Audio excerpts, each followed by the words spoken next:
Yeah, running Twitter accounts is extremely easy. Yeah. Because all you have to do to get followers is just go to popular tweets and make a funny reply, and people will follow you. I don't do that. I just tweet out whatever's on my mind on my own channel, my main account. Which might get me out of jobs later on, but hey, I mean, the only difference between me and Ray Lewis is our parents, so like you got to deal with that somehow. What? I'm not wrong. I don't think that's the only difference. So if I was born with Ray Lewis's parents, I would be Ray Lewis. No! What do you mean, no? How is that Does he not? have siblings, Gabe? Maybe. I don't know. I'm not him. I wasn't born with his parents. I didn't think about it that way. Likewise, if he was the firstborn of my parents, he would just become me. I see. That's my logic behind it. I see. Okay. You know I'm right. I don't think that's how genetics work, but You're like 71% of the time, you're right. I'll take those odds.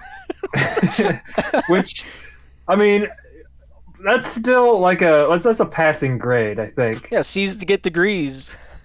But also, C's these nuts. 39% of the time, Luke and I are beating our heads into the desk. It just so happens that 40% of that 39%, or whatever you said, that maths. It's 29, isn't it? Whatever. It's close enough. C's get degrees. It's not, though. It is, though. It's a number on a board. You can figure it out. It's 10 away, man. Yeah. How am I going to get a I'm job? 10 away from getting 30. I'm being 30. Doesn't matter. It's pretty close. It's going to happen like tomorrow. Yes, I am. I'm 7. Whatever. It's not. Math is hard. It's all a number game, and the only number I'm concerned about is yours. Can I have it? Oh. You are very charming and clever. Yes, you can. Welcome to the PoDumb, everybody. No! But I just noticed that it's 2:45. We've been sitting here for like over an hour. All right. See if I can get through this. Me going to work every day. What? Okay. It's relatable. I was about to say it. Oh, I'm sorry. Then you talked. Hang on. All right, I'll try to do less of that. It's cool. Yeah, it's fine. All right.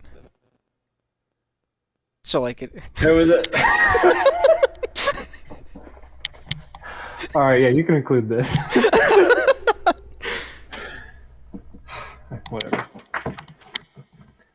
There was never a sound beside the wood but one, and that was my long scythe whispering to the ground. What was it? It whispered.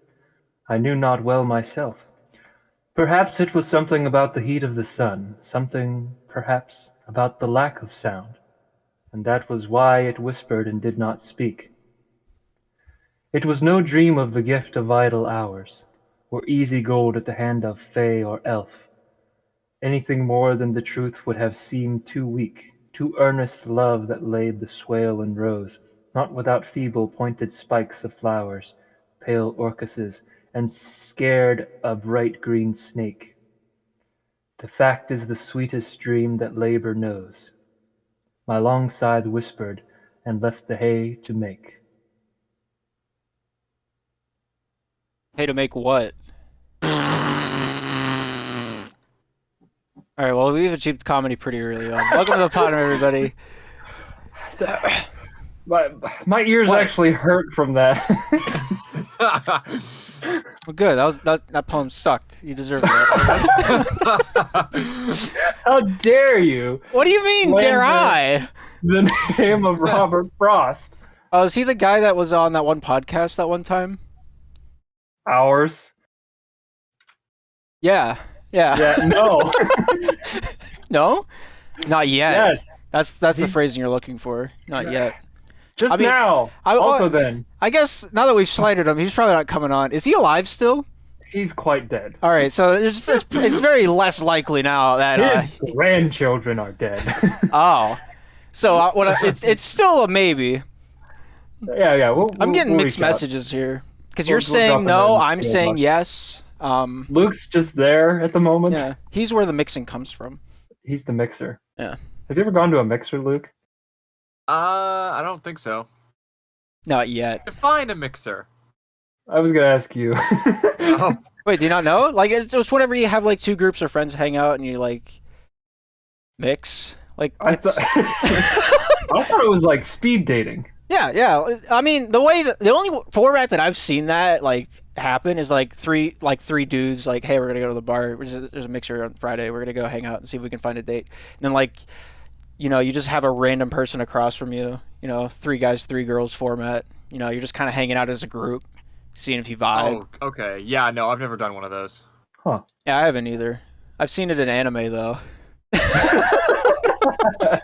This is our knowledge of the outside world. It's not even from this country. Ugh.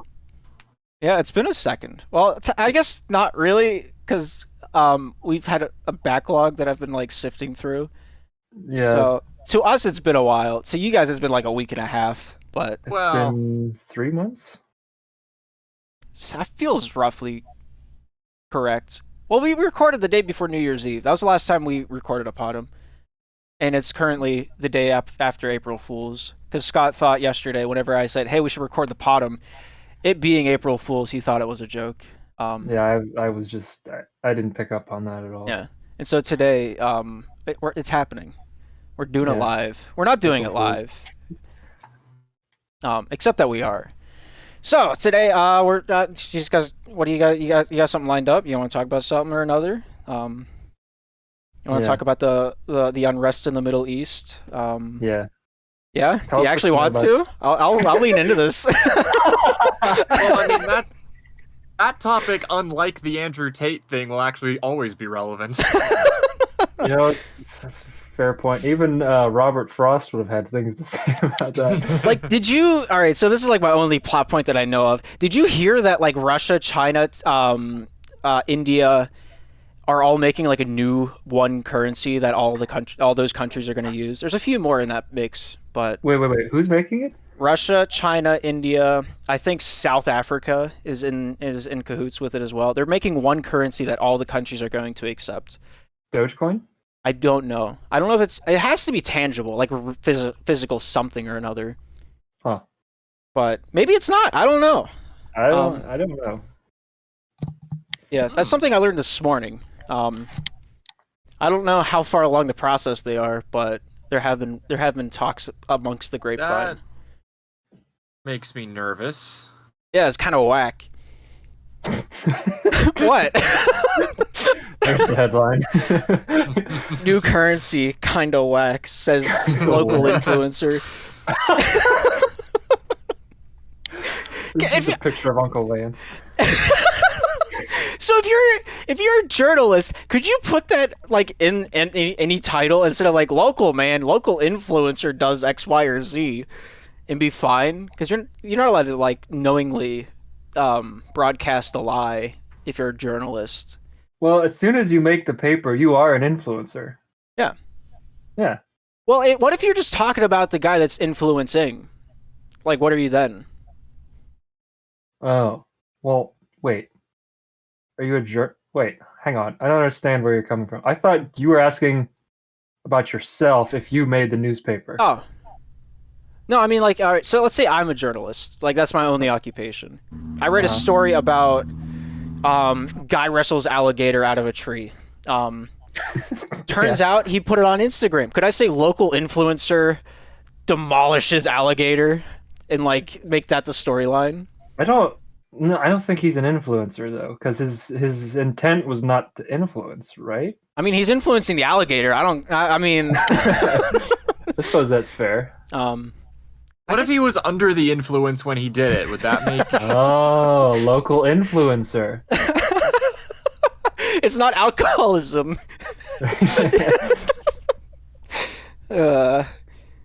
Great. Now I got something else to talk to my therapist about. So this episode's off to a roaring start. Scooby-Doo, huh? Yeah.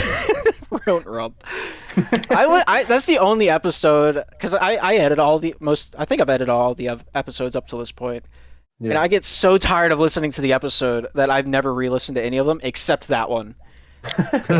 I've re-listened to that fun. episode like 4 to 5 times. This was pretty funny. Um, If I do say so myself. Yeah. If I could pat myself on the back, I would. I can't reach there. Yeah. Okay. So, what'd you guys eat for lunch? Shut up, man. What? Okay. If we've already hit that point, I'm gonna bring up the first thing that The weather's been crazy. Luke had an idea it for a actually topic. was yesterday. I know, It right? actually was crazy We're yesterday. not talking about that. What do you mean? The weather's interesting. Everybody knows about the weather. Are you 84? Working on it.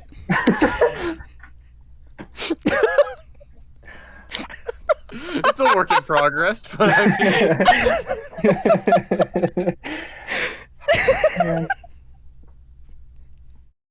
okay. So something I realized very recently is I don't think I've ever had a real hobby.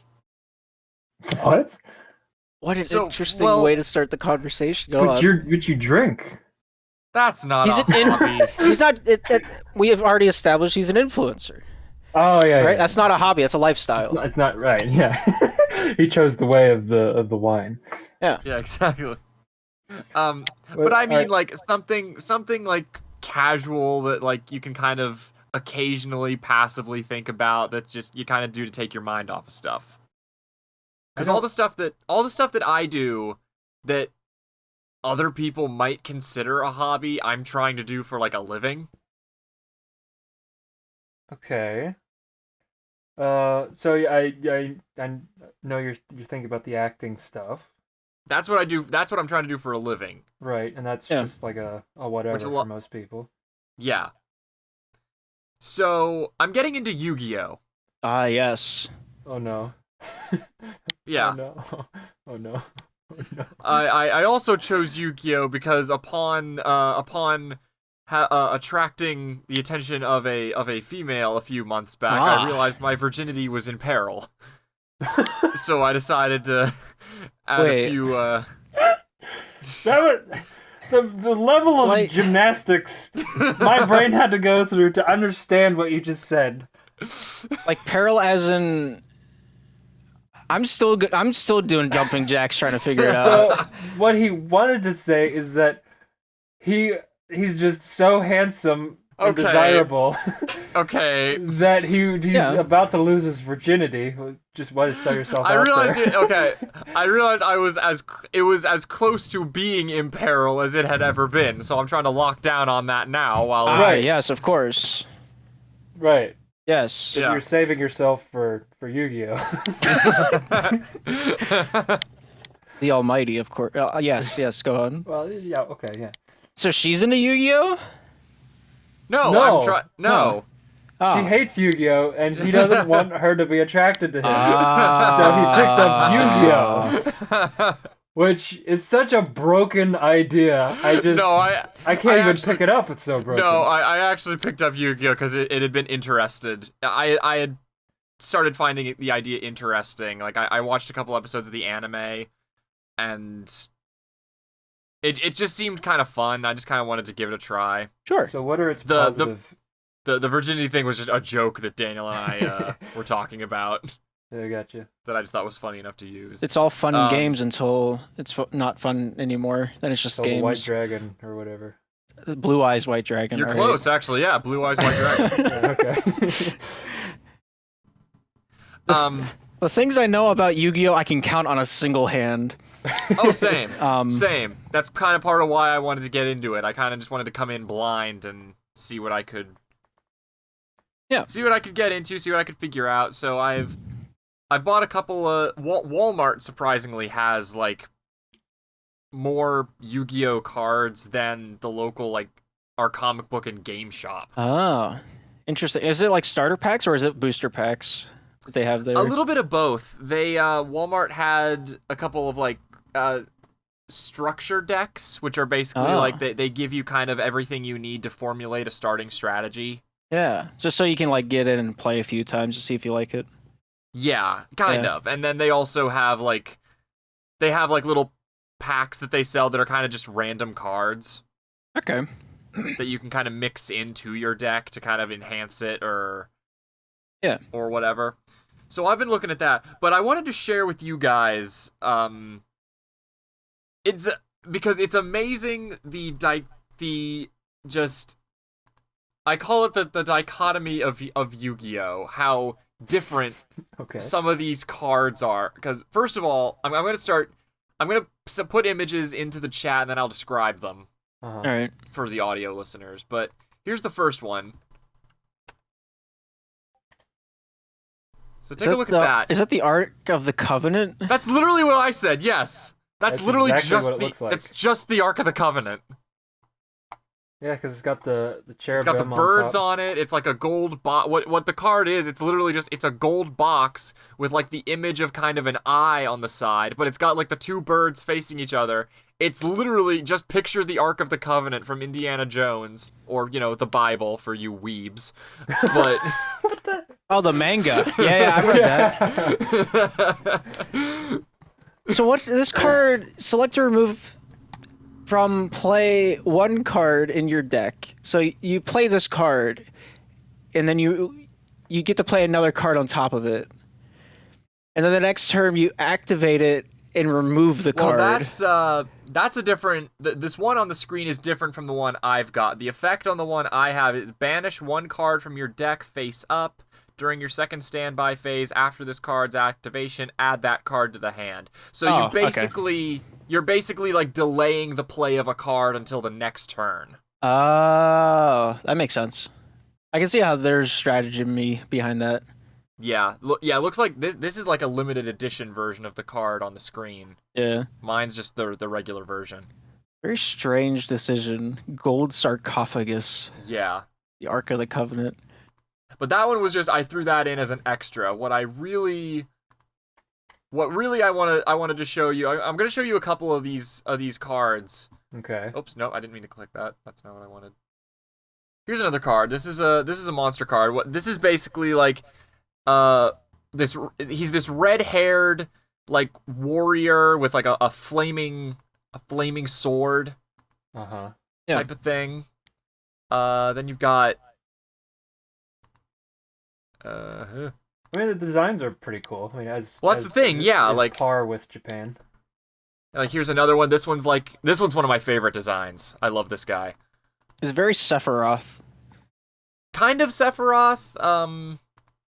He's like this pale white-haired figure, like angelic figure. He's got like 8 wings, type of thing. Basically, what these all have in common, these are very like.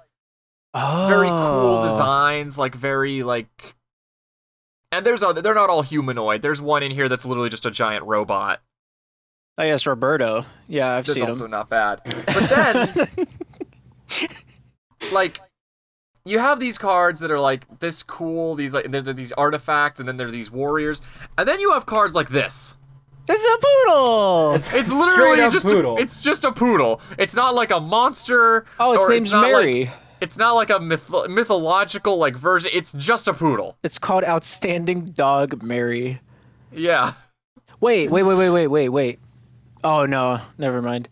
All right, so I saw that was classified as a beast. So I was wondering if you could play Sephiroth into poodle, because the Sephiroth is just a trap card. Yeah, but whenever it activates, you send in a monster face up with it. Whenever it activates. Oh. So I was wondering if whenever it activates, could you send in poodle with it? I was thinking that'd be what I'd do as like a bit, but I'm pretty sure that'd be funny. Well, this reminds me of a Gus Johnson sketch where he's talking about Yu-Gi-Oh cards. Yeah. I watched. Yeah, I watched that video right after buying my first batch of cards because it reminded me of sorting through all of them and looking at all of them. I was like, yeah, wow, that video was really on the nose.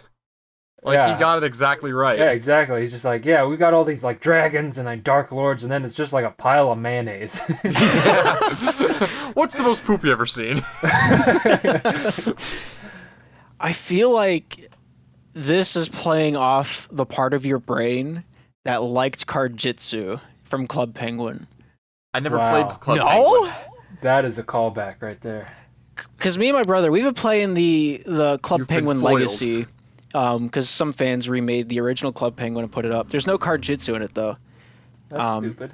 Because there's so many cards to like compile for that they're still like working on it. Gotcha. Yeah, they don't get paid for it. It's all free. You can make an account right now. I don't remember what it's called. Just look up Club Penguin Legacy and you'll probably find it. It's a lot of fun, and we've just been rediscovering a lot of our childhood with it. We should do that together sometime. That'd be fun. Like, this is the vibe I'm getting from it, because like you have the power on top, you got like the descriptions of it, like what their element is, and then poodle and jar mayonnaise. And... Well, so Luke and Gabe, I guess, explain to me, as someone who has only enjoyed playing with cards once, and that was when the three of us played poker. Explain to me the appeal of this game. There's probably like a few appeals, like different people play for different reasons. It's like some people collect Pokemon cards to play the game. There's like 5 of those people in the world, but they're out there. Yeah. Some people collect the cards because they look cool and they're like completionist. Those are the 2 main reasons I see. And then some people want to make money, so they'll like try to buy booster packs and get a rare card and then sell it in like pristine condition. Like, those are the 3 main avenues I see with like Yu-Gi-Oh and Pokemon cards. I am actually gonna have to sell 3 of the cards in this deck because apparently 3 of them are just straight up in Spanish. Ah. So like, no hablo. No hablo. No hablo. How do they pronounce Yu-Gi-Oh in Spanish? It's probably just the same. Yu-Gi-Oh's Japanese, and we say it the same as they do. Yeah, obviously. Okay, yeah. They might just like Yugioh. Yugioh. Yeah, that one. 70% of what I say on this podcast is a joke, and the other 30% are just jokes that didn't land. So you know. Yeah, I think you changed percentage, but yeah, I mean it's still a passing grade. We're shooting for C's right now. It's not that big of a deal. Yeah, I've been wanting to get into Yu-Gi-Oh for a while, and I just don't have money or time to commit to it to like fully. Right. It's the same with Magic the Gathering. I have like a deck made, but I don't have anyone worth playing in my life that also has Magic cards. I didn't want to get into Magic just because I'm still mad at Wizards of the Coast. Yeah, I feel that. Never forgive, never forget. Yeah. Yeah, I hear that. Can we summarize that? If you want to. I mean, I feel like for those who don't know, okay. You know. So this was a few months back. For those of you who don't know what I mean when I say never forgive Wizards of the Coast. Me. And me. A few months. I think this was in what? Go on. I think this happened in January. So Wizards of the Coast is the company that owns games like Magic the Gathering and Dungeons and Dragons. Yeah. Okay. So one of the things that's in place with Dungeons and Dragons that allows people to play it kind of in whatever setting they want, like you can create your own world with the Dungeons and Dragons game system, but you can also play it in a world that already exists. Like Star Wars Monopoly. Yes. Okay. The thing that allows people to do that is the open game license. Right? Which that's kind of that's in play to like, it protects people from like, not copyright per se, but it basically allows the game to be transformative. Okay. Well, in January, they had the brilliant idea to basically change the open game license so that if you started making money off of playing Dungeons and Dragons, like what the show Critical Role does. Their whole thing is they play Dungeons and Dragons. Yeah. Wizards of the Coast was going to start taking a percentage out of after you hit like a certain amount. Like I think it was like 6,000 or whatever. Like 6,000 total, or like per project? If you made over 6,000 per year, they were going to start taking a cut. Now, on its own, that probably doesn't seem too unreasonable, because it is their system. It is kind of their, like, the way they're doing it, right? Yeah. Maybe. Thing is, the percentage that was suggested in the change was just the general, like, the starting rate. They then were also going to withhold the ability to basically change the contract for whatever reason, and with basically no notice to the original creator of whatever campaign it was that they would be dealing with. And anything that you made would then belong to them. All your base belonged to us. So you would not, so you wouldn't be able to, like, continue playing that game afterward. Is it like, I mean, it does feel like, I know you said it's not exactly copyright, but it does feel like the thing, like, movies aren't allowed to use the happy birthday song. Right. Yeah. But if you sing it poorly enough, you can still do it. Yeah, and then there's, well, we'll get to that later. But so this, yeah, that doesn't seem that fair. Yeah, no, and the whole community understandably got up in arms. And the first response that Wizards of the Coast issued was, I think it was basically, they basically said, like, get over it. Huh. That was kind of the sentiment. That was kind of the sentiment that the community felt was being issued. Yeah. And so people started, like, canceling their D&D Plus subscriptions. Employees of Wizards started coming out and saying, like, yeah, the people at Wizards don't care about the users. They only view, like, the customer bases as obstacles in the way of their money, which is an exact quote. I mean, when you're in charge of an organization that big, the people in charge kind of have to have money at the forefront in order for it to not go under. Like, sports commissioners kind of get a bad rep because that's what they're there for. They're there to make more money for the company, and that means they can hire more people to make the whatever the product is better. For, like, hockey, it's, you know, you can pay the players more or whatever. Yeah, so I get that angle, but at the same time, the way about it really sucks. Also a part of that, a part of putting money forward is understanding the customer base so that you know how best to appeal to them. And nobody with even a shred of self-awareness would have looked at this and thought this was a good idea. Yeah. Anybody with any bit of insight into how the RPG community and the D&D community specifically was or is would have thought, like, yeah, they'll respond well to this. But then you have managers. You have managers like Travis. I think that says enough. That's a callback to a different episode.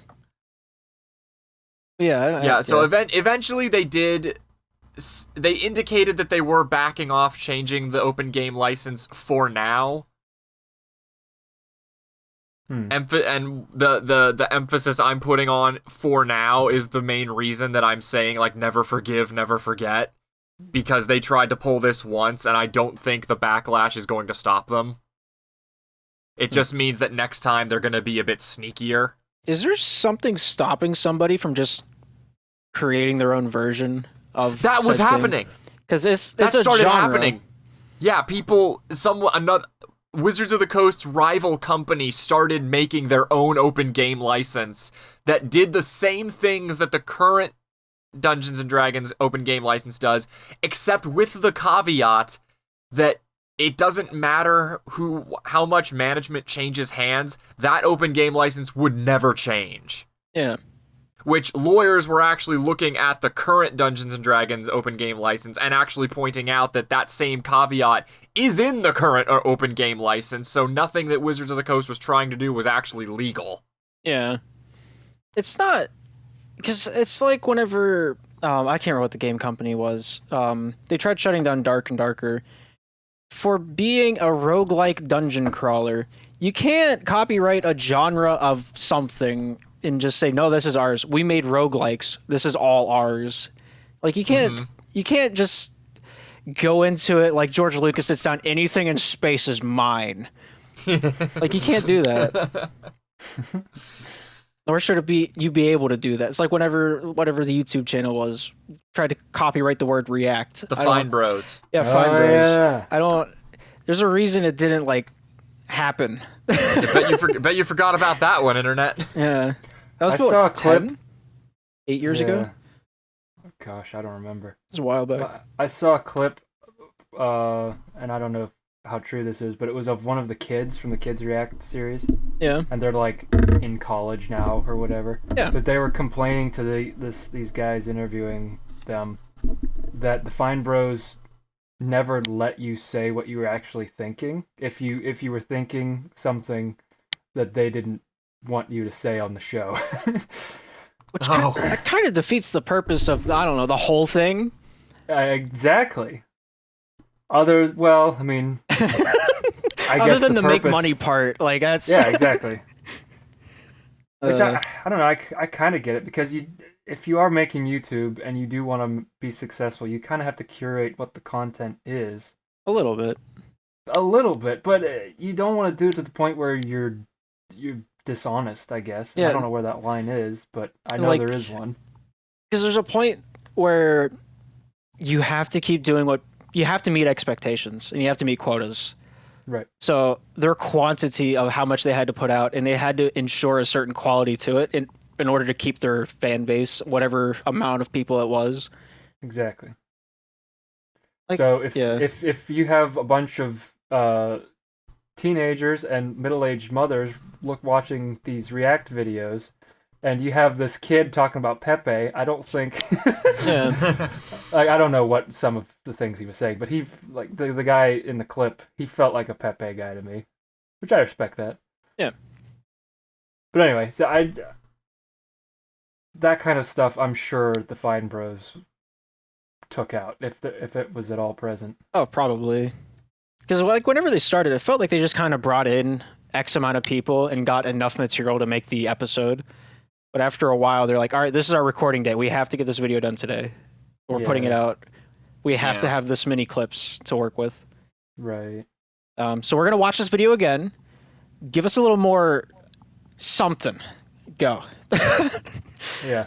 I could even kind of tell that, because I watched them years ago, once in a while. Yeah. And they had, do you guys remember the Chuck Testa video? Yeah.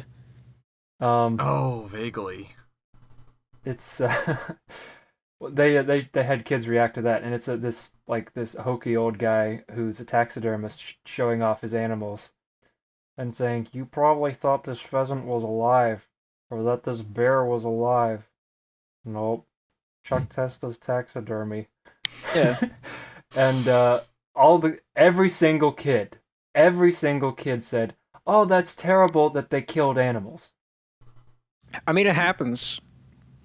I mean, I can understand even the majority of them saying that they didn't want the animals to get killed, but all of them? Not even one kid found it hilarious? Yeah. Yeah.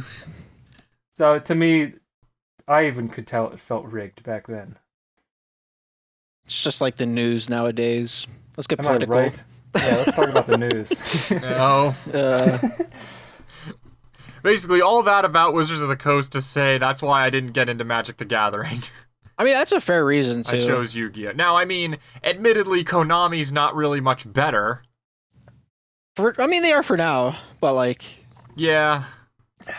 What they do in the future's up to them. Makes you think, huh? Every mighty man can fall if you trip him hard enough. Take that one, Dad. Step on that Lego. But yeah. I feel that.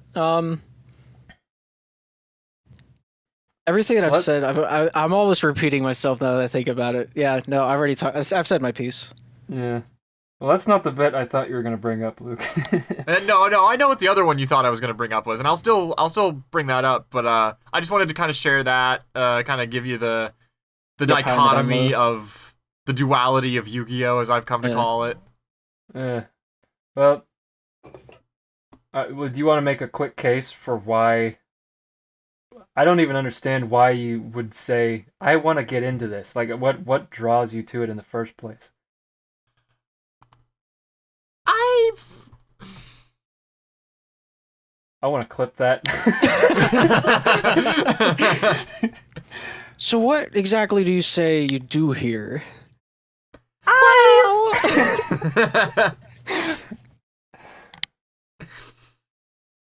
I don't know. I never really, like, when I was a kid, the closest thing to one of those, like, playground type games that I ever, like, did or was allowed to be into was Ninjago. Okay. Remember when they had, like, the little spinners? Yeah, it was essentially Beyblades. Exactly. It was literally Beyblade. So, like, I don't know. I think part of me just kind of wants to try and kind of have that experience. For sure, yeah. Huh. And like I said, Yu-Gi-Oh just happened to be the one that had a show that I decided to watch. It also has a few decent games. Like, Pokemon isn't really about card collection or being a card game at all. Yeah.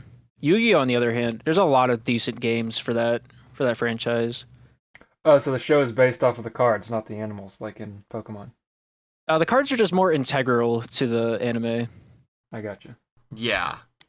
I mean, they don't all do the exact same thing, obviously, because there's like some of the cards are more for narrative than actual in-game ability. Yeah. Like there's a card both in the game and in the show called it's like the Seal of Orichalcos. And the card effect just has something to do with like banishing all of your monsters to like the graveyard or something. In the show, when you play the Seal of Orichalcos, the game suddenly becomes about claiming your opponent's soul. As it does, you know. And like it's like working makes, at Walmart. Yeah. Yeah. And like it makes all of your in the show, normally when the monsters are actually like on the field, it's all just because holograms and stuff. Like it's just to be a visual representation of what's happening in the game. Okay. When you play the Seal of Orichalcos, the monsters are real. Huh. They're suddenly not holograms anymore.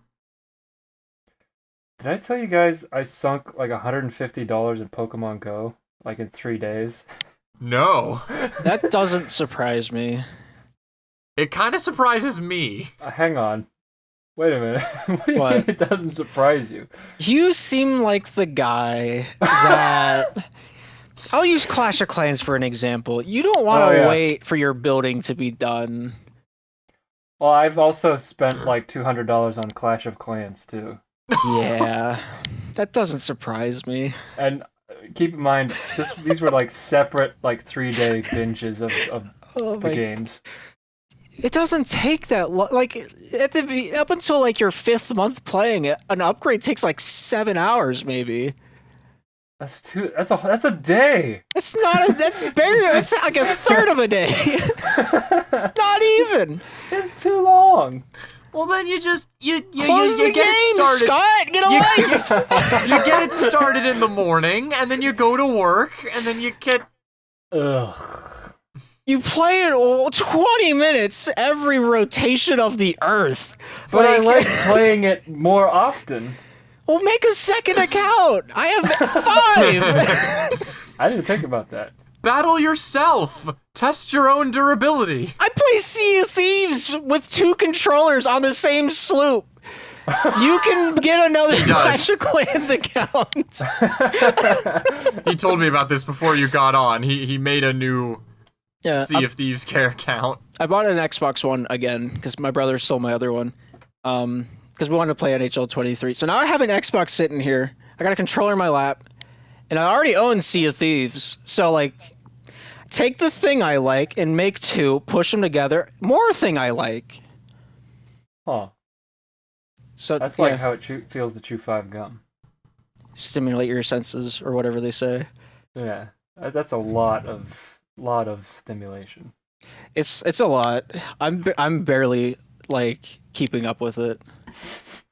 But it's fun. I don't know. But yeah, see, like Clash of Clans, you play it for 20 minutes a day and then you're done. Why haven't you joined my clan? We can do clan wars together.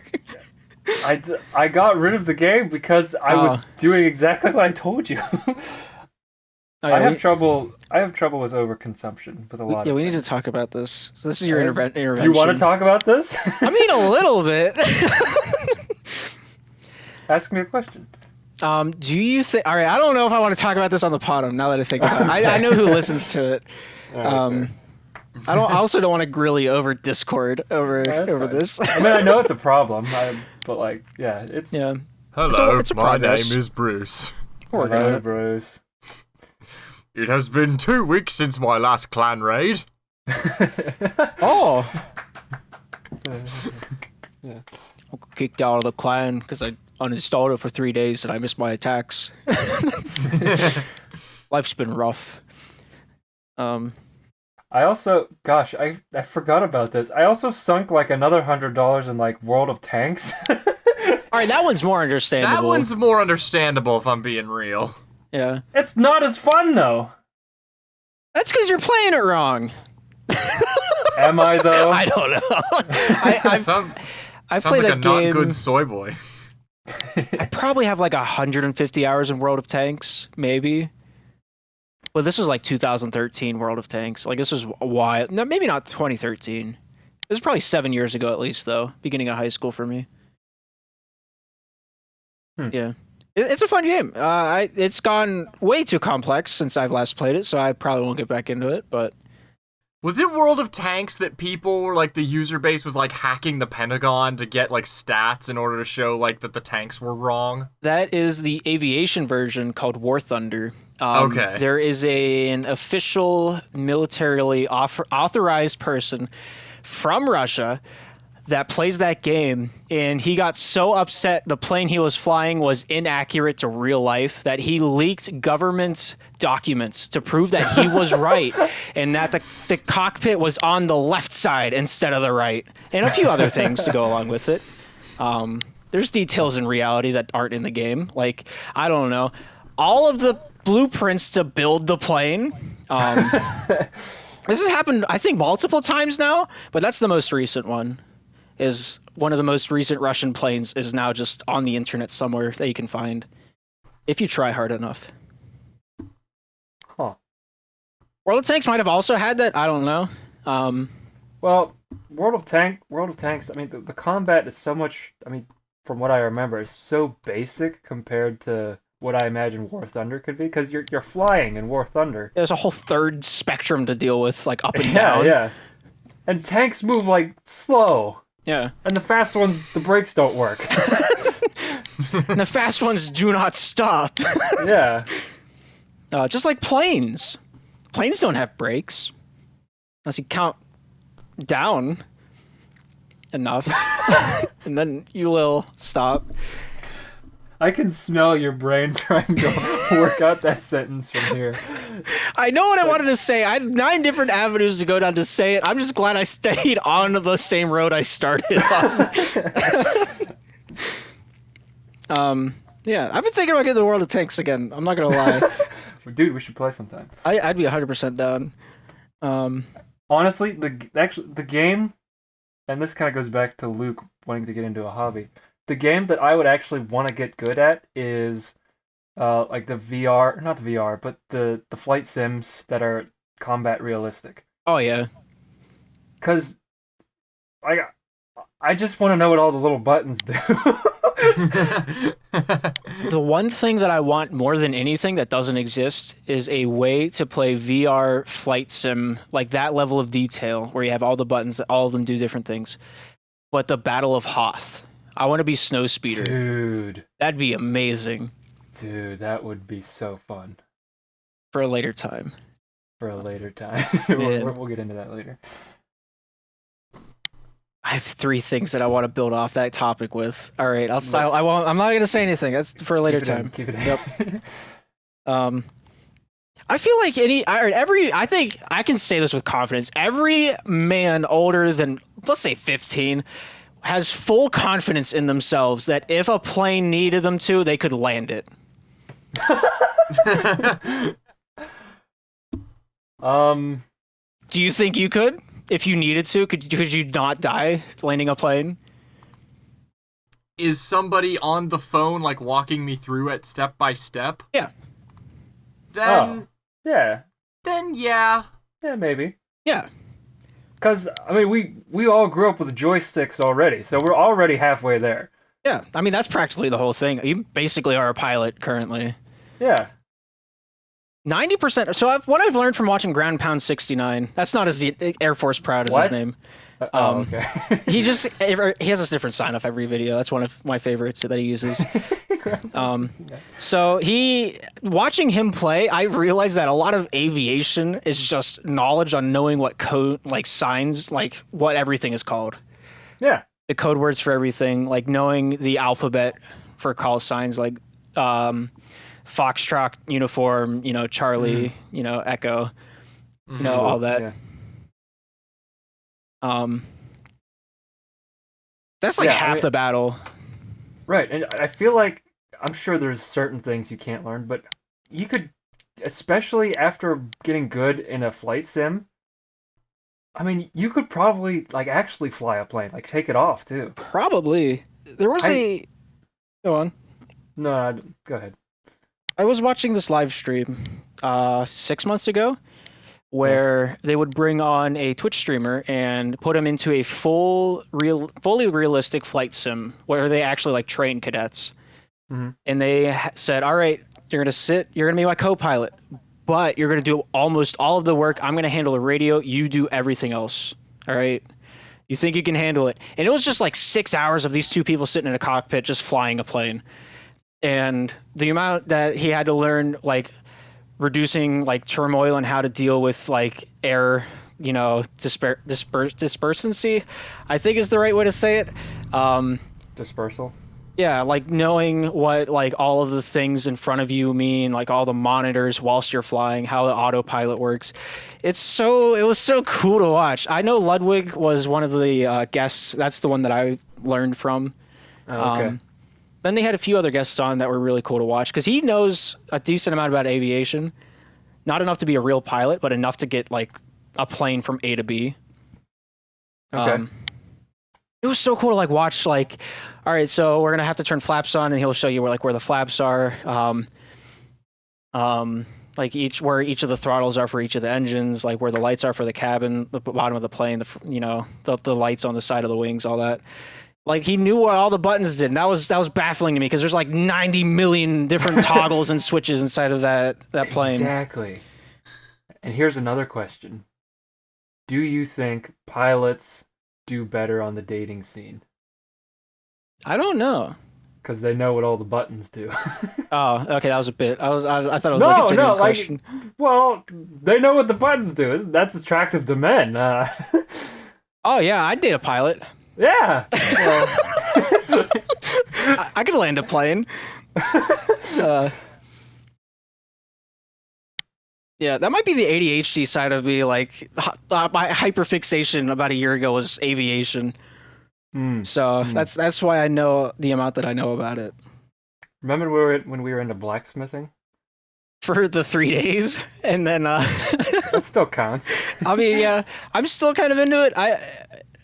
I'd probably be more into it if we didn't try it. Because then the question in the back of your mind is like the what if.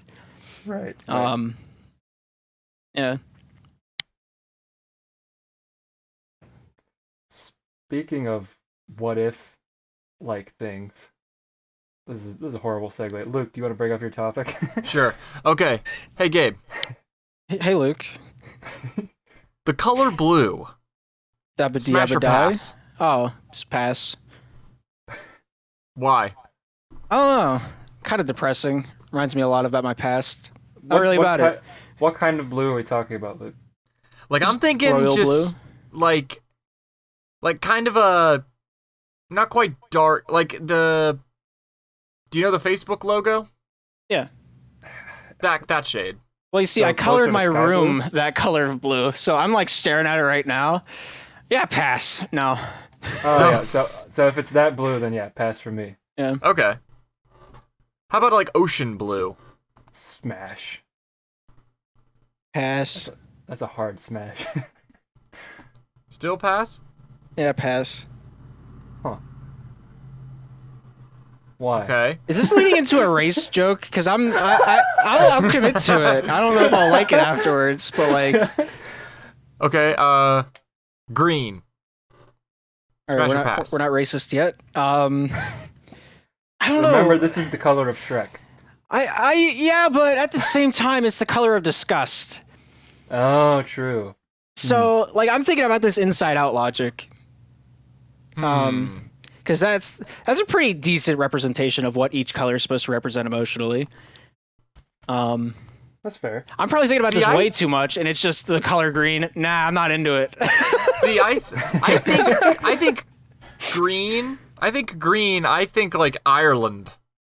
Yeah. Ooh. And Ireland is absolutely smash that bay, green. so smash. Yeah, I would smash that green. The only person I've met from Ireland that I don't know. All right, hang on. I don't know how much I'm allowed to say, because I don't know if he's listening to this podcast or not. Yeah, smash. Yeah. Was this the guy that you said I sounded exactly like in my reel? Yeah, you did exactly. Terry Bear's an amazing Irish person. He's not with the company anymore, but he's my favorite person from Ireland that I've ever met. He's so cool. Okay. So like sunflower yellow. Smash or pass? Oh, that's close for me. That's close, but Smash. I'd probably have to say pass. Smash, Gabe? Yeah. I'm the tiebreaker. I think it's like yellow. I think it'd be like if we sat down and got to know each other and I really came to like then There's got to be plot development and character summarization for me to be able to assess the situation effectively. That's a long-winded word to say. I had to think about it. See, if we're talking like a lighter yellow, I don't know if is it pastel yellow I'm thinking of? Like almost beige-ish. No. Like there's more white in it, I guess. Yeah, there's less, or I guess it'd be more saturation. No, it'd be less, because the more saturation means it's more saturation, more color. Less saturation, less color. Gotcha. So yeah, that would be smash, but sunflower yellow, I think that's pass for me. Oh, wait, when you say sunflower yellow, are you talking about DeWalt? I love that I know what you're talking about. Yeah, so that'd be closer to sunflower yellow. Okay, yeah, smash. Interesting. Why? I don't know. It says caution, and I'm about that. that's the least accurate thing I've ever heard you say. Why? Gabe likes a little danger in his life. What? Alright, so remember the SpongeBob episode where Patrick is at the pool? Yeah. Or the ocean? That's the Little Like Larry episode, I think. And he wants ice cream more than anything, and the yellow tape doesn't say ice cream, but he thinks it does. That's where I'm at, Smash. Oh man. Next. There's so many different types of red. You have to be so specific.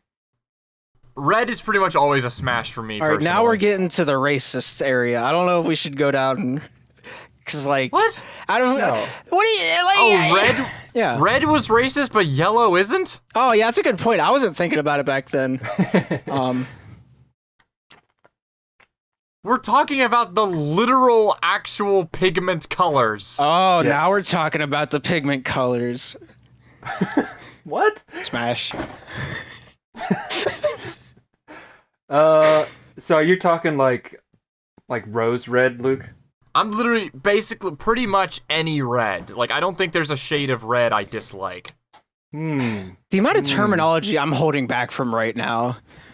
Let me think about a way to put this in English. Or maybe I could just speak Gabeism. right, that clearly didn't work. I'd go with the Dr. Pepper Red. You can do a lot with that, like in a graphic design sense, like the maroon. I do like. Oh, that might be the hardest smash for me. Because like it works with black text, white text. You can do anything with it. It's so diverse and malleable. Yeah. Yeah. I think maroon's like top of the red tier for me. Yeah. But I also, on the other side, I think pink is also a smash. But in the middle, I think that's a pass. Yeah. Like rose red. I think I passed rose red. Like the Dew and Mountain Dew type red. I'm not about that as much. That's pretty close to rose red. Huh? Mountain Dew? What'd you say? Yeah, the red in the Like red the code Dew red. in Mountain Dew. Oh, the red and the red. Oh. Yeah. Now you see, I have cans on my desk, so like this is my reference point. Oh, I see. So that's a little orangey. It is a little bit. The way my monitor is. It does have a tint of orange in it. Yeah, that's a pass. It's too abrupt. I feel like it's the loud girl that the girl you like's best friend that's just too loud and obnoxious. That's exactly what it is. Gabe, you're a wizard. That's just the vibe I get from it. Okay. Does orange fall in the red spectrum? I was about to ask about orange. Orange and I are just friends.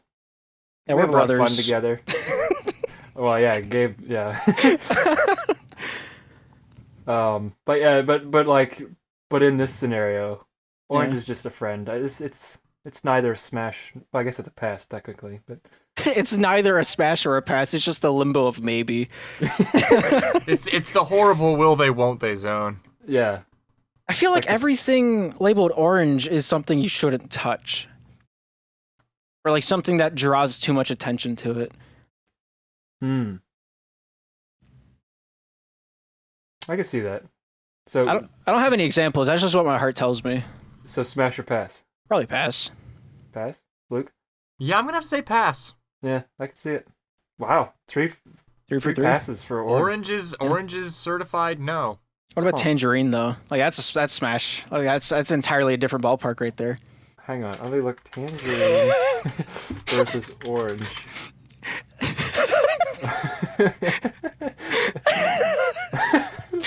This is the stupidest thing. This is my favorite episode of PoDumb ever. What's your favorite episode? Oh, I like the one where he talked about colors for a long time. I think the whole spectrum of orange is a pass for me. Yeah? You're not vibing with the mandarin or whatever it's called? Mandarin? That's a subsection of grapefruit. I don't remember how far removed from orange it is. I'm going to drop an image in general. Watermelon counts as orange? Or I guess maybe that shade of watermelon. Yeah, I could see that. Yeah, I can see that. Yeah, yeah. You don't like nut? Well, that's actually brownish. Yeah. All right, well, let's move on to another basic color. See, I dig the color brown. Purple. Ah, purple. I don't know anybody that dislikes purple. Like a good purple.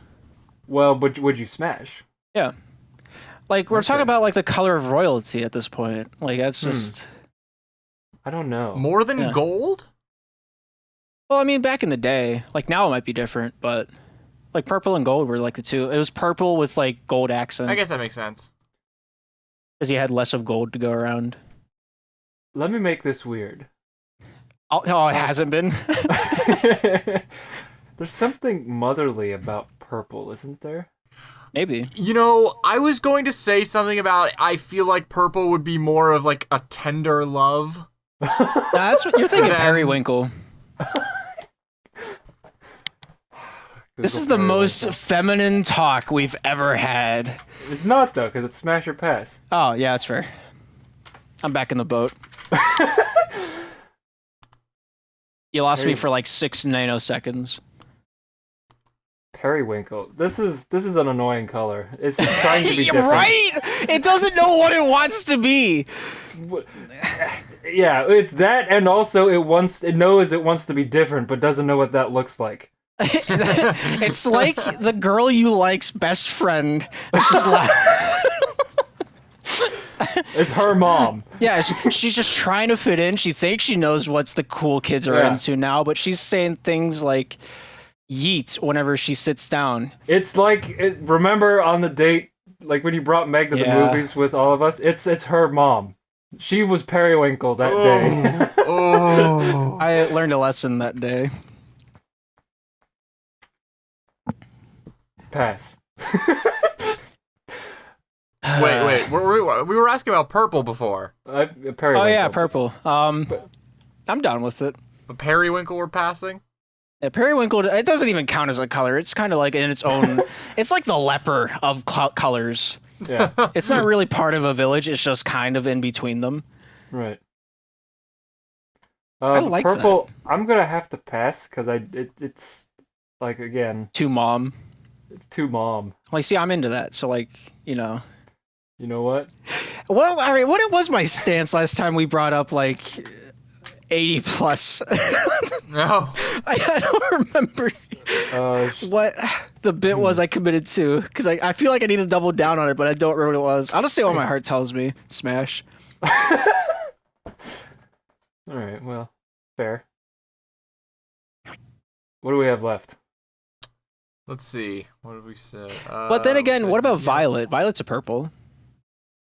Violet is nice. I do Let me like, think about yeah. purple. It's like a deep purple.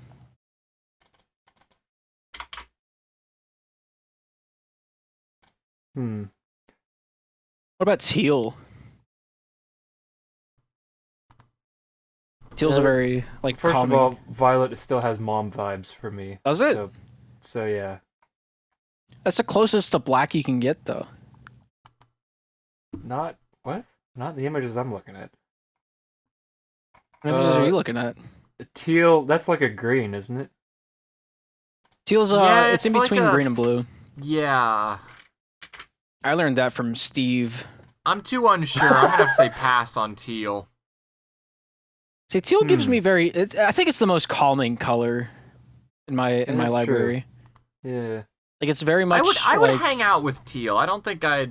You know what? I'm in the same boat as Luke. Yeah. It feels like the color you'd paint, like, a baby's room. That's where I'm at. Yeah. Or it's like the color that a lesbian would dye her hair. Nah, that's more like hot pink or like very dark, like almost. But do you mean to tell me they've never had a teal phase? All right, at this point, like back whenever this wasn't like the big thing that it is, where everybody's dyed their hair at least once now. Probably not, but now that everything has been done to hair, I don't think, you know. Right. I've proven my point. All right, I don't remember what the point was, but I've but you're right, yeah. You're catching my drift. You're smelling what I'm stepping in. Oh, I stepped all over it. You're eating the pizza I made. It was delicious, thank you. Yeah, I don't know what I was making, but thank you. What's left? Black and white? Yeah, that's just the two sides of the spectrum. Well, I said gold before. Oh, gold's alright. That's the darker yellow. That's almost orange though. It is almost orange. It's just like if you crank the saturation up, it's probably in the orange spectrum. You know what? Smash. There's a regality to it that I'm intrigued by. What a big word to say, neat. I don't know. I don't like yellow. I've had too many struggles designing stuff with yellow. Because you can't... Every color, if it's every bold color... Because all gold is just bold yellow. Every bold color can work with white or black text, and it's a godsend. But as soon as somebody introduces yellow to my color palette, I need to summon my inner Bob Ross not to choke out a child. Like, it's so... it angers me so much that I just can't get past it. It feels like we're girls picking out nail polish colors. This is just all this feels to me. Are you ready to move on then? No, I'm down with it. All right, yeah, that's fine. Have you never had that date with a girl? What? What? What did you say? You've never had this kind of date with a girl? You talk about nail colors? Yeah. No. All right, I haven't either. I was just making sure I wasn't alone. So, yeah. So we got 3 left that I'm a little hesitant to even bring up, which is brown, black, and white. Why? What's wrong with that? I don't. It's unrelated. I mean, they're neat colors. Like, brown is just like, yeah. I don't know if I want to like make any audio clips about this. Never mind. Here's my workaround. Smash for all of them. End of conversation. I don't know if I'm down with white though, because like anytime, like if I'm given the option of dark mode or light mode, one gives me sunburn, whilst the other does not. So I don't know if I'd pass on white. I honestly think I'd pass on all of them. Really? They're too like. You know, like brown. What's wrong with brown? No, but why pass? They like. I don't want to say like generic is kind of the impression I get.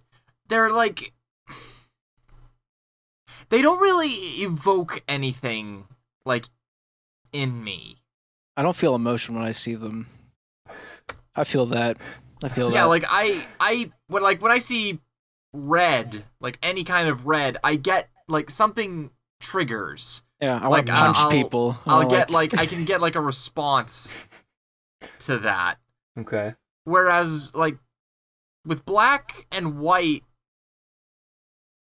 they just kind of blend into everything else. They don't really stand on their own.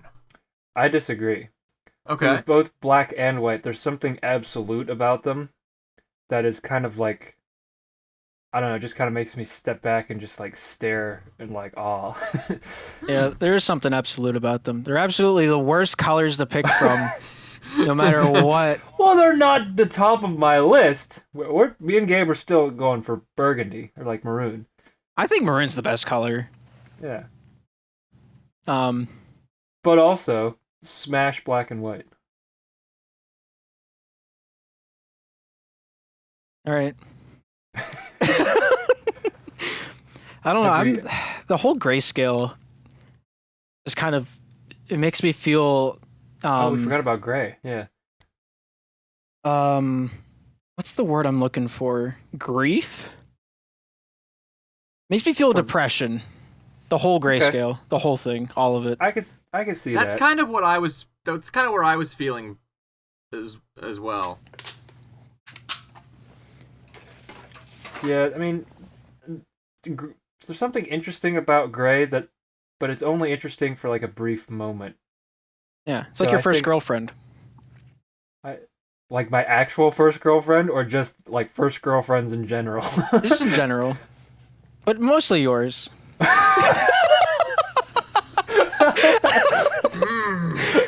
Okay. I am the comedy god. Timing's everything. All right. Anyway, I've proven my point. Let's continue. No.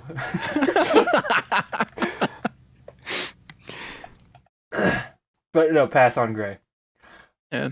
Well, what depth of gray? Like all of it, or just? I think all of it. Yeah. All right, that's fair. Because then comes the conversation of, well, how much gray? Like, it can all be. Never mind. It doesn't matter. I can't formulate a sentence to convey my thoughts efficiently enough. A lot of big words. My brain smells like toast.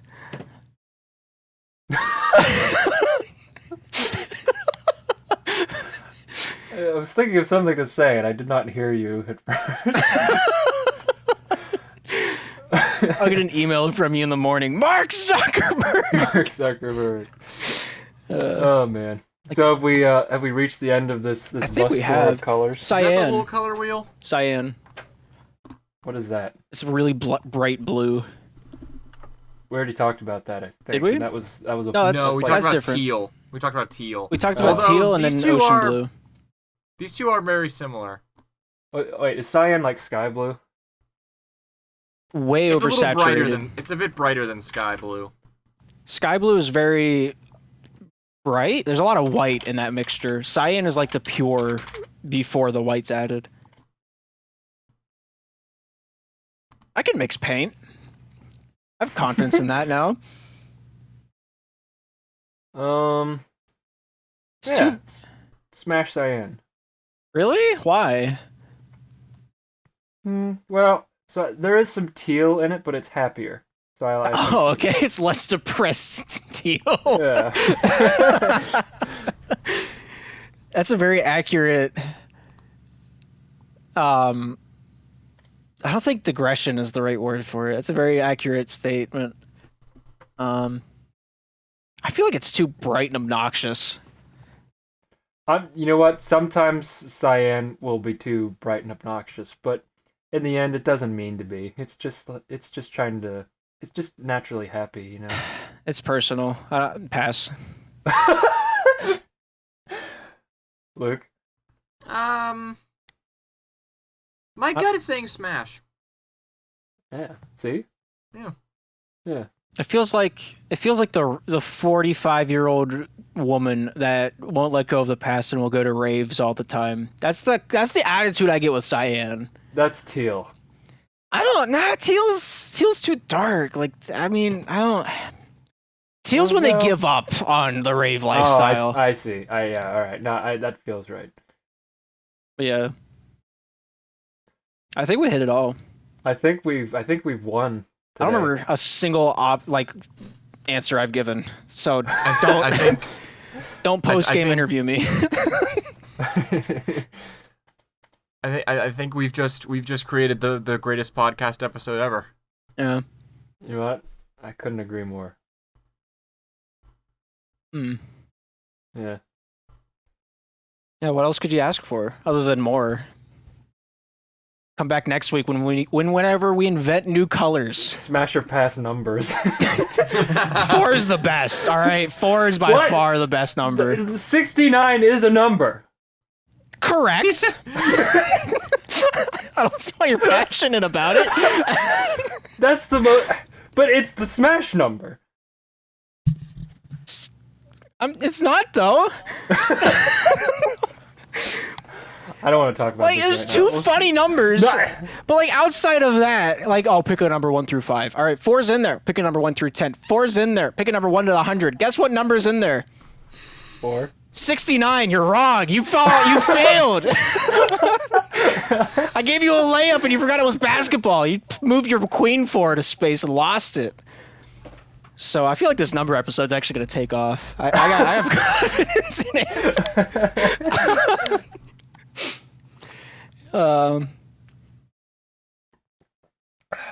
Yeah, what do we do now that we've reached the top of the summit?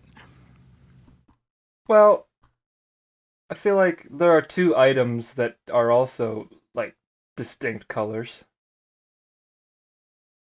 What are you talking about? You don't see where I'm going with this?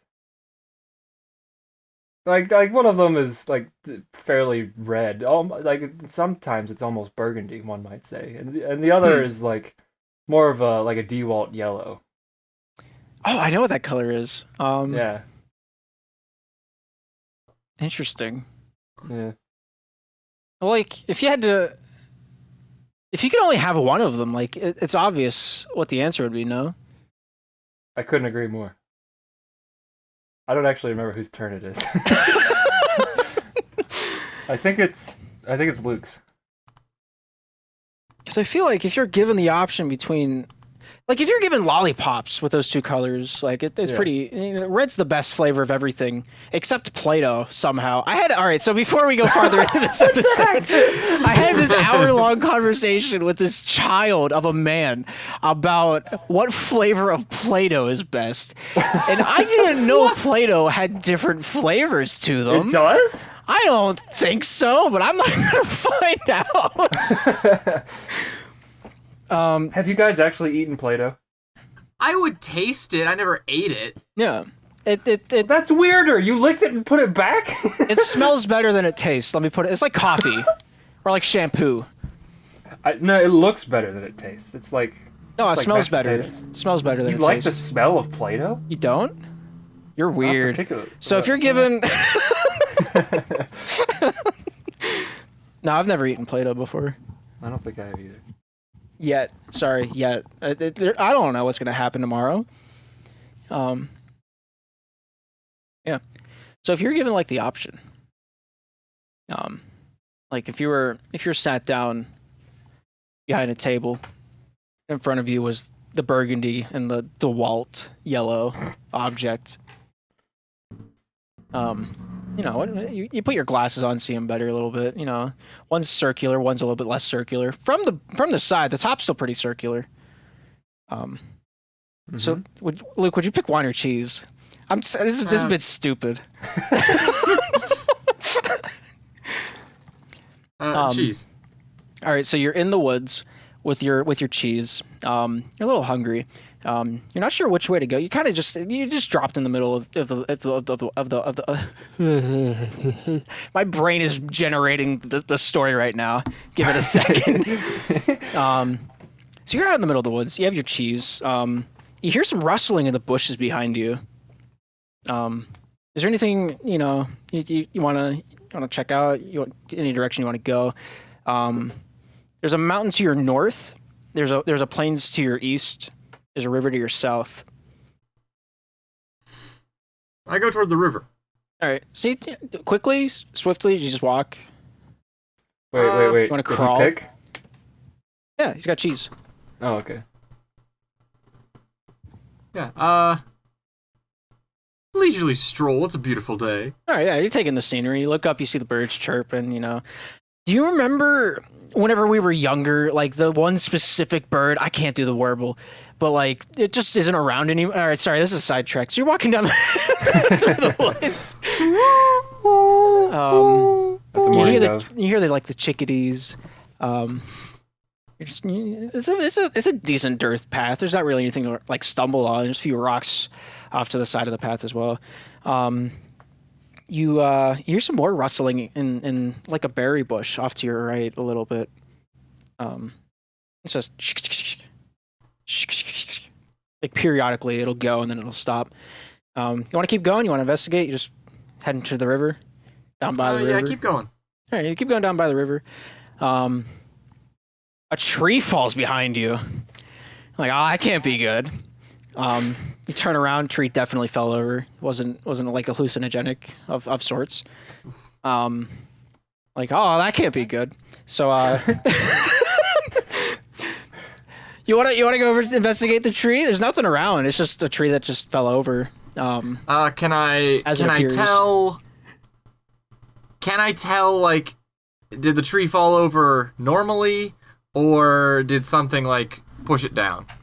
That's part of the investigation. Yeah. Do you have a 20 on you by any chance? No, I don't. Right. You're just gonna have to trust me. Okay. All right, it's a 13. You see that like the roots are still attached, but like you know how whenever like wind knocks over a tree, how there's some roots still attached, but the rest are like severed off. Yeah. But, like there's still a bunch of dirt attached to the bottom. That's what this is. Okay. Are there any claw marks at like the base? Oh, roughly Of the- bear of shaped. Yeah, let me check. No. Definitely not. Why would you think that? That's so weird. I don't know. I'm in the woods. Things happen. Okay. That's fair. That's a fair assessment. You know, you never know when you're out in the woods. Yeah. So yeah, you just want to keep going out of the river? Yeah. All right. So you turn around and it's a lot darker out all of a sudden. Kind of strange. You take one step forward. You hit like this object that wasn't there, a few moments ago.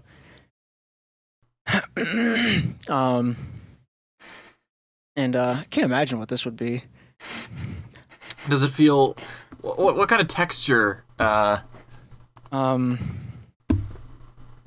the words of Cameron Diaz, furry. What? Scott, what? What do you mean? In the words of Cameron Diaz? Yeah. The famous black man? Yeah. Oh.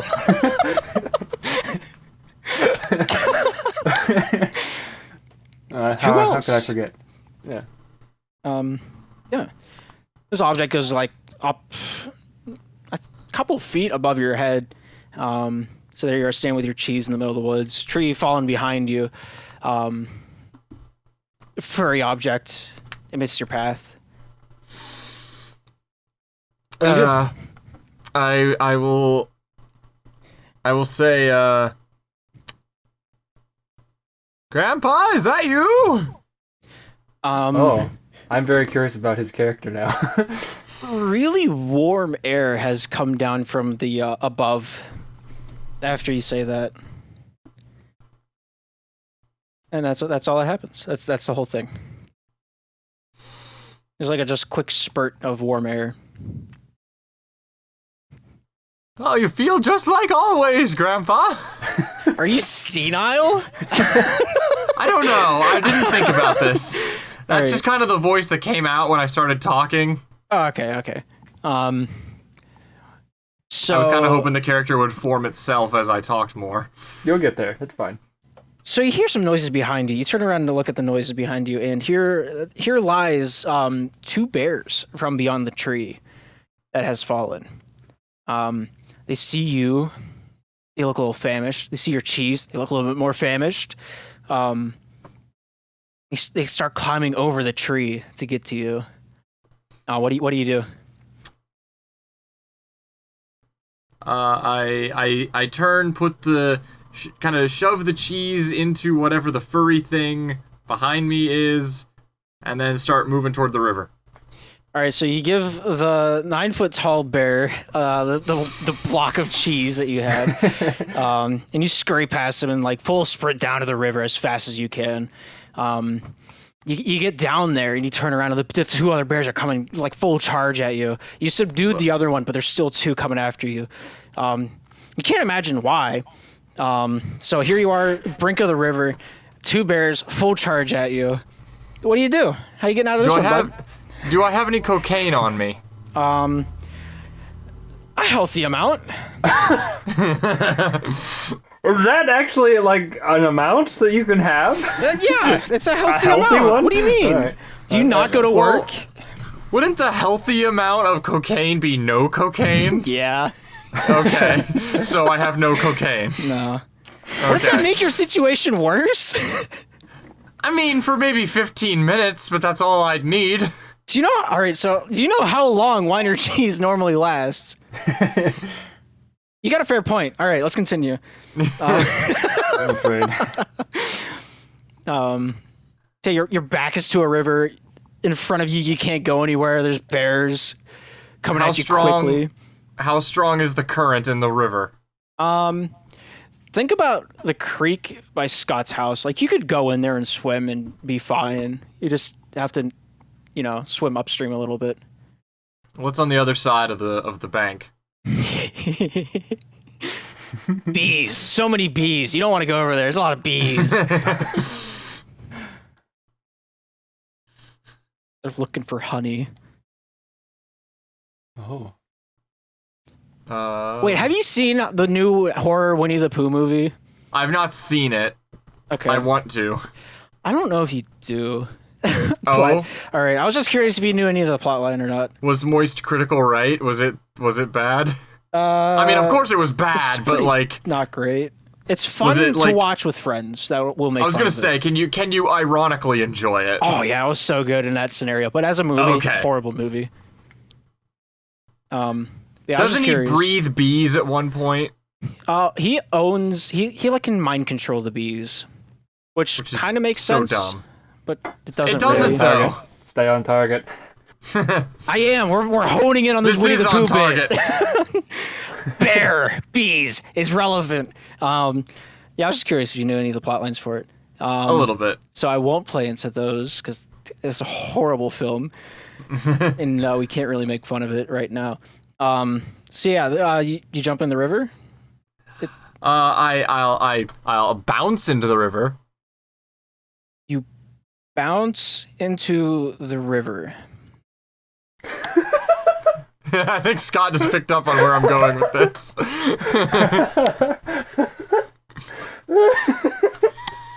So you Stupid. so you bounce into the river. Lo and behold, midair, you realize something that you didn't realize before. In your pockets is copious amounts of cheese, like more cheese than anybody can imagine. That's why the bears are coming after you. They want the cheese. So whenever you hit the water, you immediately sink down to like the floor of the river. How heavy is this cheese? Very. It's cheese. Yeah. Have you carried cheese before? It's like water, but in like solidity form. So like there you are at the bottom of like the river. The current's like sweeping around very gently. It's like not a big deal, but like the amount of oxygen you can't breathe right now, pretty not great. So along comes a friendly seal. He comes up to you, you know. He's trying to help you out. Do you have anything you want to do with like the seal's like within reachable distance? There's two seals that come by. Okay, I take some of the cheese out of my pockets and evenly distribute it betwixt the seals. So now the seals know you have cheese, which I've given them freely. You're not quick enough. You gotta be faster than that. I said the seals start tearing into your pockets, eating all the cheese that you have. They only know that I have cheese because I'm handing them the cheese. Clawing. There's more cheese. There's a lot of cheese in your pockets. It made you sink to the bottom of the river. I take my pants off. Oh, they'll do that for you. Let's let me finish. So the seals, they claw at your pants. They claw off your pants. Some of the cheese just scatters into the river, and it floats to the top of the current. And in the midst of doing so, amidst the thrashing, amidst the gnawing of the teeth at your Reebok striped sweatpants, those have deep pockets, right? Sure. In this scenario, they do. So now you're pantless. Your underwear's kind of, tethered. I'm giving, like, if anybody makes this a cartoon, a little extra imagery that they need to put in now because it's canon. Your big muscly shoulders and biceps are starting to, they're. I don't know how to say this lightly, but they're stuck under a rock.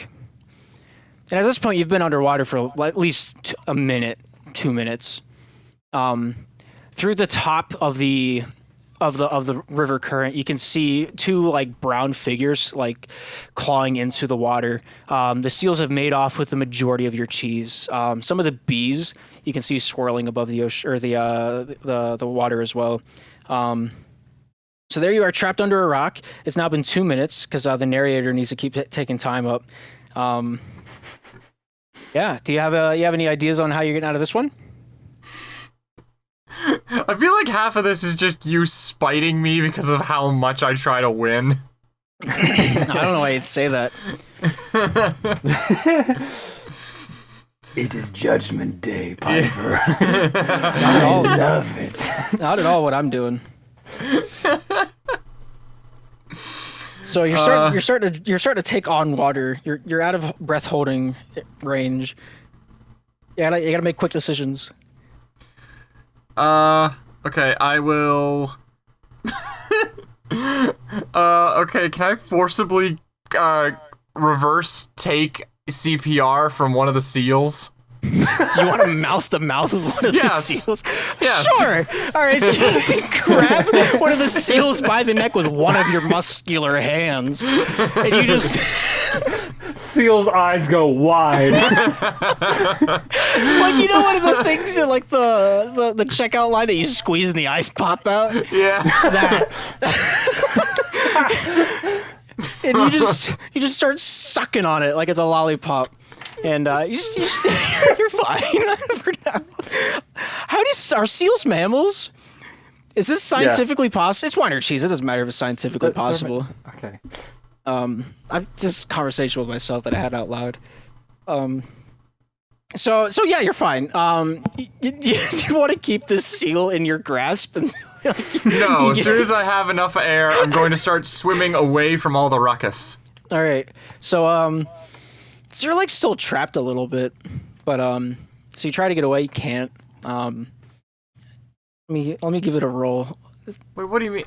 Your legs, amongst the rock. thrashing, there's rocks that have collapsed onto you. Like whenever they tore your pants off, as all women do.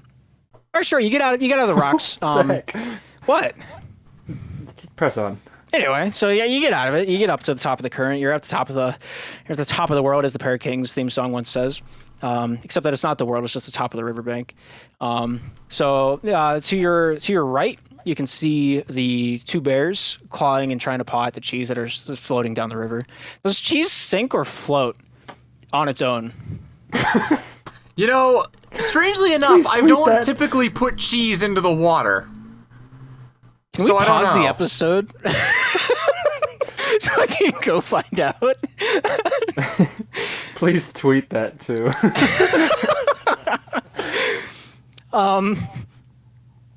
Let's just say it sinks for now.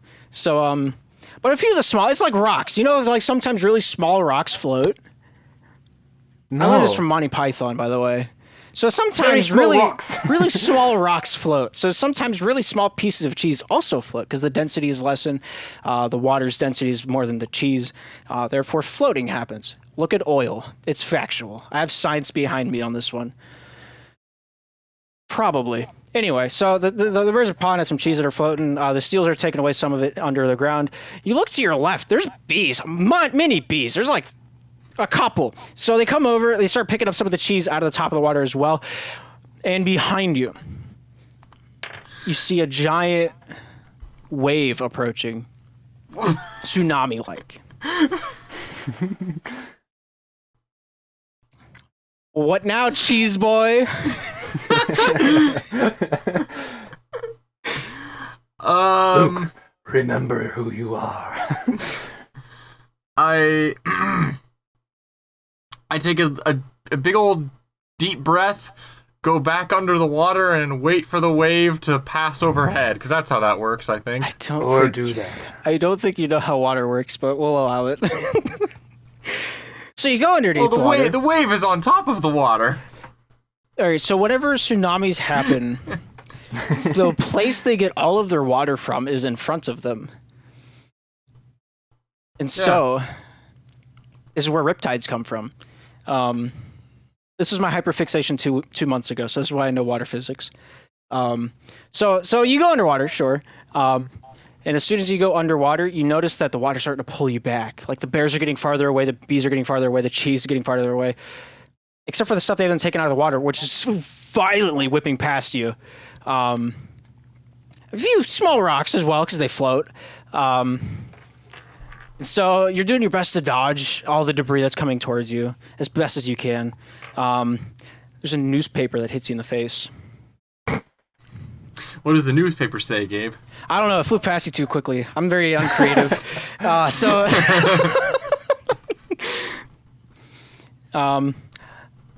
Influencer wrestles alligator out of tree. Yes, exactly. And underneath it, you see "Get out of town." Water coming. A lot of water. The journalist isn't very good for that. It's a small town that leads up to in front of you. So the water's pulling you up to the top of this wave. And as you start to go up to the top, I really want to make this into a Surf's Up bit, but I don't know how to do it. I wouldn't have gotten it anyway. Yeah. All right, neither of you know Surf's Up, so I'm definitely not doing it. So you get to the top of the wave, you can have an overview of everything. Mass exodus of like the trees off to your sides. From all the animals except for the ones that wanted the cheese. They got greedy. This is a little moral of the story. Don't be greedy. You're gonna die. So you're at the top of the wave. You're seeing this all unfold. Now what? Do you have anything you want to do, or you want me to keep pushing forward? I use my pre-established bounce powers to kind of get off of the wave onto one of the trees. It's water. Yeah, which you said I'm on top of. Fair I enough. use the momentum. I use the momentum of the water. I don't think you know how water works. All right, sure, yeah. All right, so you make it to the top of the tree. Of what? I'm trying to think of where I want to take this. So you get to one of the top of the trees. You look back at where you bounced from the wave as it still like slowly careens through the forest. On top of it, you see like a little rickety wooden boat. Not very big, but it's big enough to float. So the wave is drastically higher than the tree that you're in. So you need to like either book it away from the wave or find another solution. It's up to you.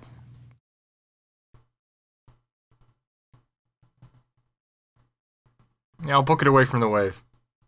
All right, so you're so you try to run away.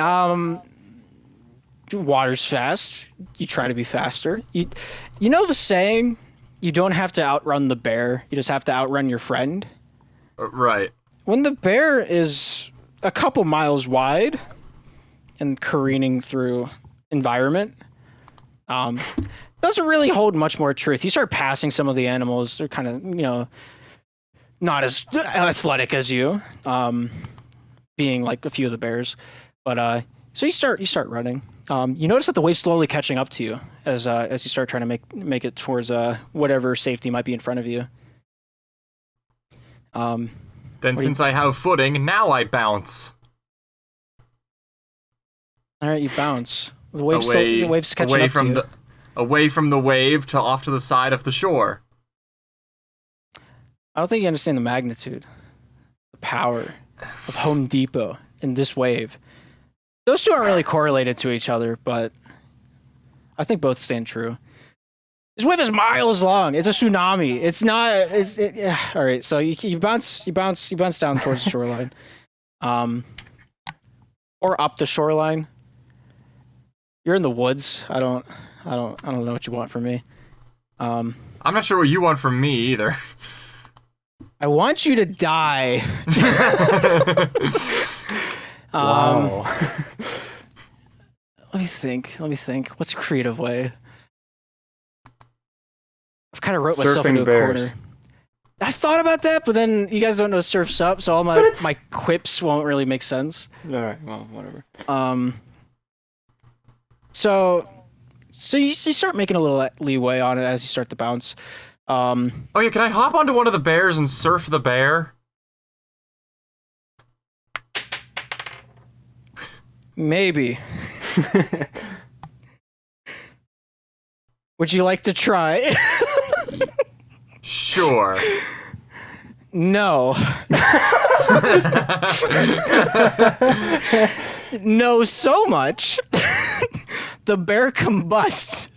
What? Okay, so I rolled a nat 1, didn't I? Yeah. If you turn it upside down, it looks like an L, and I think it's very fitting. So you combustible bear, and you start toppling into the maw of this wave, up stories and stories and flights, and you're about 120 feet off the ground, and you look at the bear. He says it's not your fault. You look back to the bear. You say, "I know." And that's whenever the wave decides to crash down into the land below. And yeah, that's where our story ends. We'll never know if Luke survived or not. Maybe we will. Maybe we won't. But that's... What? Yeah. What? But it's not your fault? I mean, it wasn't. All right, you have to explain this to me after the episode. See, this is what happens when I don't try to win. Yeah. I mean, you might have won. You might not have. I mean, well, we might figure out later, but that's a later problem. As my boss once said, like 7 years ago, and I just haven't forgot it. Yeah, that concludes this episode's Wine Your Cheeses. Thanks for enduring, or whatever. Huh. So how does that make you feel? Yeah, Luke, how does that make you feel? Oh, is that my segue? That's the name of the episode. I can't believe. I don't know. I feel like there's only like one thing left to say, or what a query of quandaries. Some might say. I would say that. Would you? You did, so I didn't have to. Oh, okay. It's like Mike Tyson. Somehow. Hey Luke, you have any final thoughts? Just that does anybody else feel this? I hate going to family reunions. Too many exes in one place. I don't know how to feel about that one. It's not relatable, but it is.